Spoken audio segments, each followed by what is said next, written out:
I have had this Pullman loaf pan for over 3 years and use it nearly every week. I make the most delicious, fluffy sandwich bread in this pan, and it's a bonus that it was made in America. Stick around and I'll share my recipe. We stopped buying commercially made bread years ago, and I was determined to make all of our bread homemade. After I nailed the crusty artisan loaf, my kids insisted that I make good, soft sandwich bread. There are specific recipes made for the Pullman loaf pan, but I found them to be a little bit confusing and time-consuming. So I found this super easy sandwich bread recipe.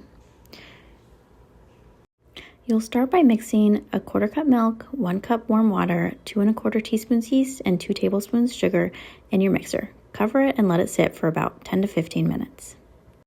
Next, you'll want to measure out about 465 grams of flour. I use organic all-purpose flour. When you uncover your bowl, it should look a little bit foamy.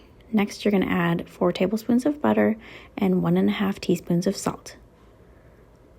Then we'll put in just a little bit, maybe 1/2 cup of flour, and give it a little bit of a mix.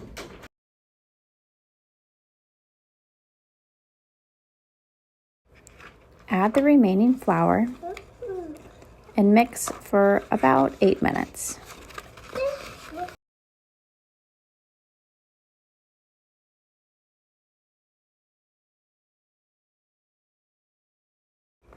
Transfer the dough to an oiled bowl. I use olive oil.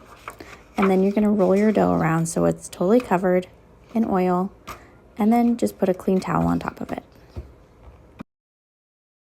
You'll let this rest on the counter for about an hour or two, depending on how warm it is in your kitchen, until it looks like this, and then you'll punch it down and put it on a floured surface to roll out.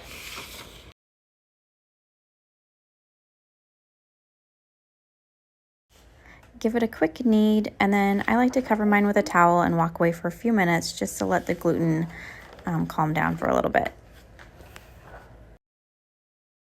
Here is the Pullman loaf pan. It does come with a lid, but I don't actually use it for this recipe. Oil your pan. I use olive oil, but you could also use butter.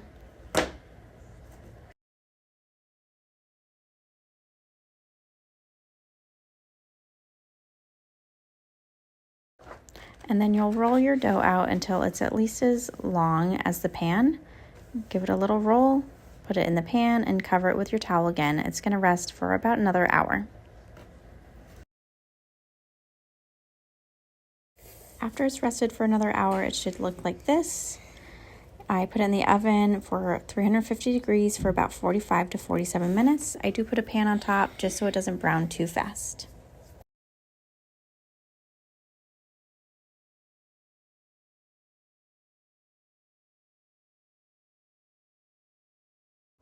It slips right out of the pan when it's done.